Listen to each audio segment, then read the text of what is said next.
Assalamualaikum warahmatullahi taala wabarakatuh.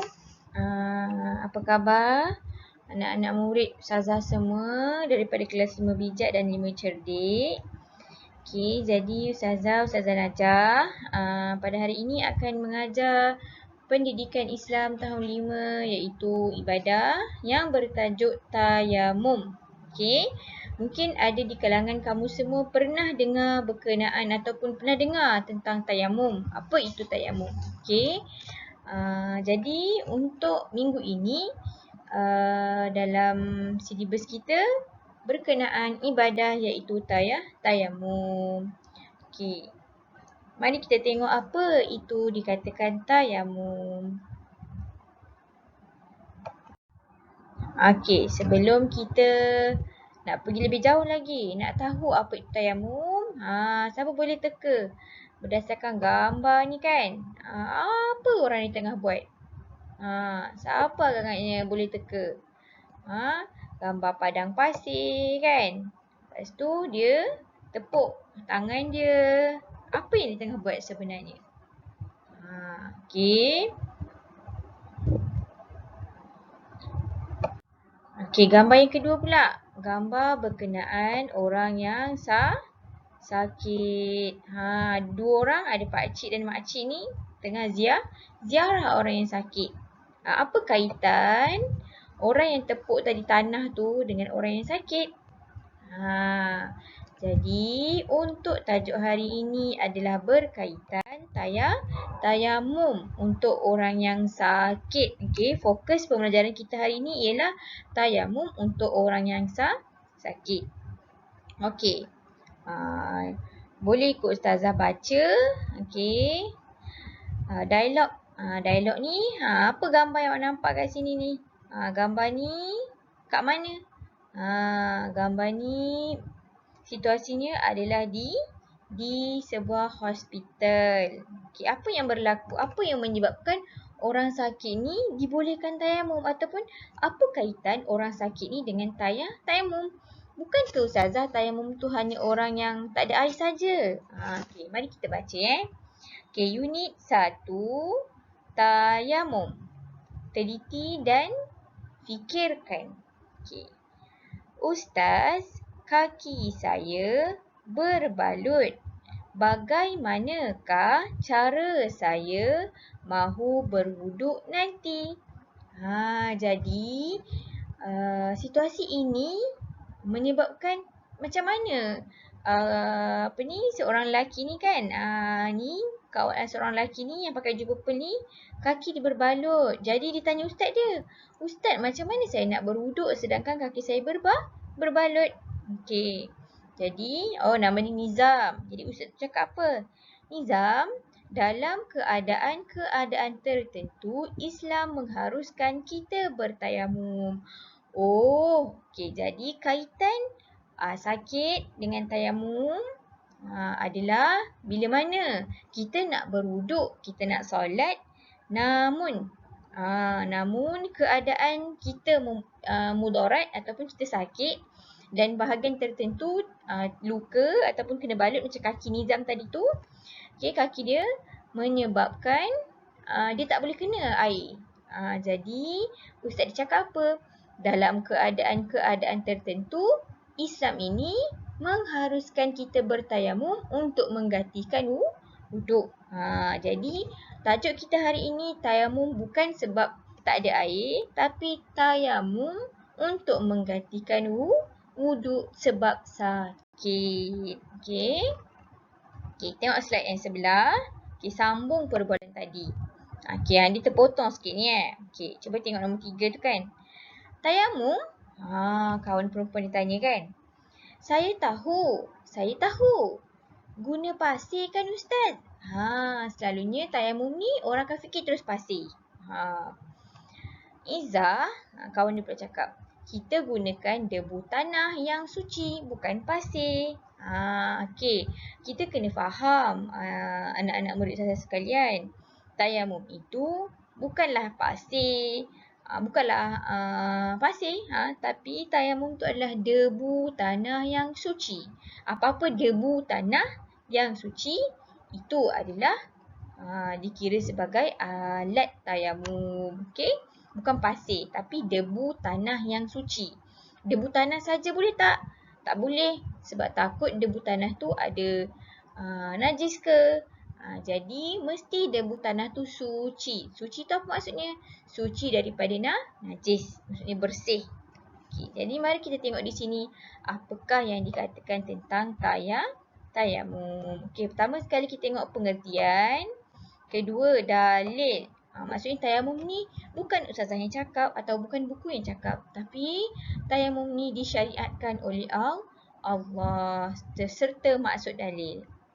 Okey, pengertian. Okey, tayamum bermaksud menyapu debu tanah yang suci ke muka serta kedua-dua tangan hingga ke siku dengan niat dan syarat-syarat tertentu. Okay, jadi kat sini kita kena faham. Okay, maksud tayamum tu sapu debu tanah yang suci. Macam ustazah cakap tadi, tak boleh debu tanah saja. Debu tanah tu mesti suci. Okay, seterusnya. Ke muka serta kedua-dua tangan hingga ke siku. Boleh tak kita bertayamum seperti anggota wuduk? Mulut, telinga, apa lagi? Kepala. Tak boleh. Sebab anggota tayamum hanyalah muka, kedua-dua tangan hingga ke siku sahaja. Okay, dengan niat dan syarat-syarat tertentu. Itulah dimaksudkan dengan maksud ataupun pengertian tayamum. Okay, senang cerita dalam pengertian tayamum ni, kalau awak faham, dekat situ dia dah cakap dah. Apa anggota tayamum, apa alat tayamum. Anggota tayamum apa? Muka, tangan, hingga siku. Lepas tu alat tayamum apa? Debu tanah yang suci. Okay, seterusnya dalil. Okay, firman Allah Subhanahu Wa Taala. A'udzubillahi minasyaitonirrajim. Bismillahirrahmanirrahim. Falam tajidu ma'an fatayammamu sa'idan tayyiba. Surah Al-Maidah. Okey, maksudnya sedangkan kamu tidak memperolehi air, maka hendaklah kamu bertayamum dengan tanah. Okey, dalam kurungan tu debu yang bersih. Okey, itulah kata-kata dari Allah di mana sebenarnya asal tayamum ni disyariatkan ataupun diarahkan buat disebabkan tidak memperolehi air. Itulah sebab tayamum dibolehkan untuk menggantikan air lah sebagai wuduk.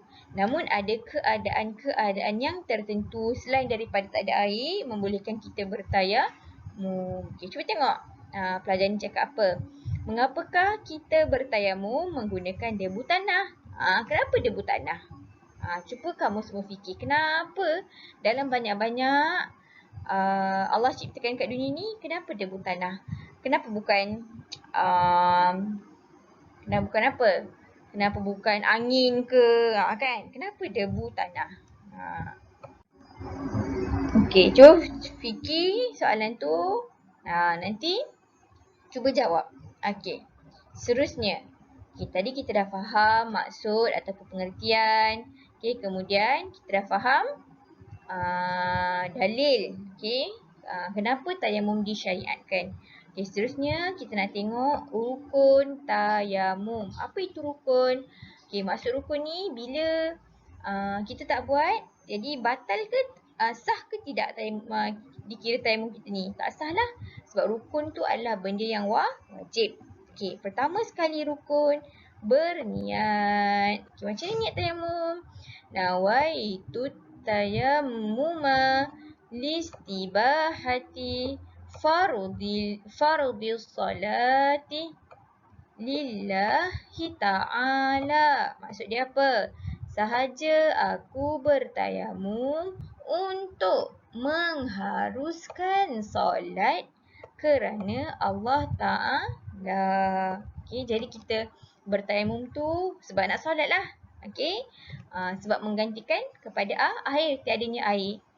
Okey. Boleh tak kita nak tayamum saja? Boleh, tak ada masalah. Tapi tak ada, tak function lah kan. Okey. Okey, kedua. Okey, yang pertama tadi ni, niat. Okey, kedua. Menyapu debu tanah yang suci ke seluruh muka. Okey, bila dah niat, sapukan debu tanah yang suci tu ke seluruh muka. Okey. Yang ketiga, menyapu debu tanah yang suci pada kedua-dua belah tangan hingga ke siku. Dan akhir sekali tertib. Maksud tertib tu apa? Tertib tu ikut turutan lah. Okay, tak boleh tangan dulu baru muka, tak boleh. Okay. Jadi dalam rukun tayamum ni, ini adalah perkara yang kita wajib buat untuk bertayamum. Okay, kena niat dulu. Lepas niat, sapu debu tanah dekat muka. Lepas sapu debu tanah kat muka, sapu debu tanah dekat kedua-dua belah tangan hingga ke siku. Okay, ini rukun. Wajib buat. Kalau tak buat, tak sah kita punya tayamum. Okay, seterusnya, tengok sunat-sunat tayamum. Apa dikatakan sunat tayamum ni? Sunat tayamum ni maksudnya bila kita buat dapat pahala. Kalau tak buat, tak dapat apa. Jadi, kamu nak pahala ke tak nak pahala? Jadi, kalau nak pahala free, buatlah sunat tayamum ni. Okay. Okey. Pertama, apa sunat tayamum? Membaca basmalah. Okey, basmalah tu apa? Bismillahirrahmanirrahim. Okey, kedua apa? Menyapu muka dari atas ke bawah. Okey, sunatnya sapu muka dari atas ke bawah. Okey. Yang ketiga, menipiskan debu pada tapak tangan. Boleh je ambil tanah terus sapu kat muka. Tapi sunatnya kita nipiskan sedikit debu tanah tersebut. Okey, keempat, merenggangkan jari kita menepuk debu.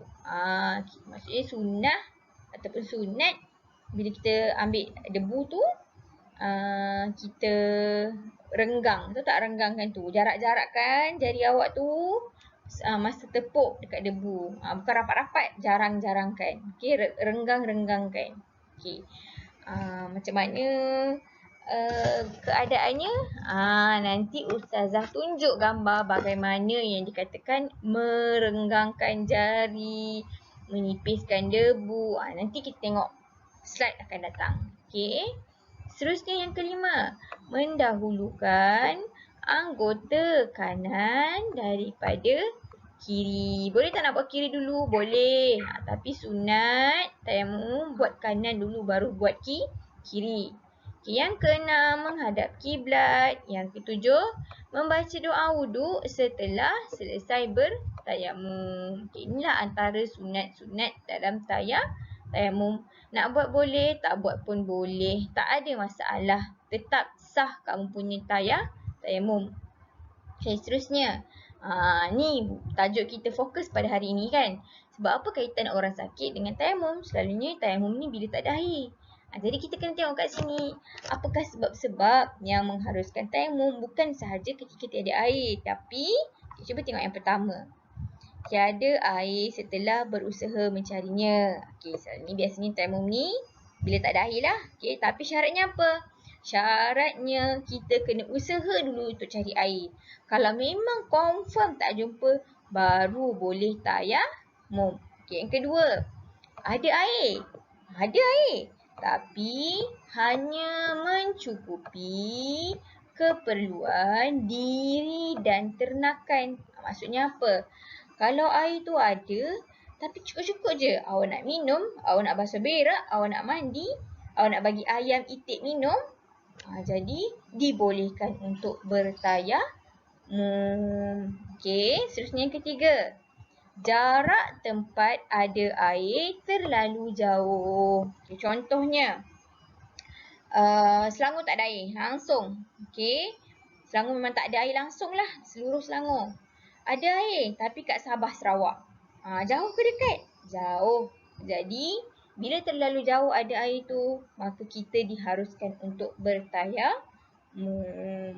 Okey, seterusnya yang keempat.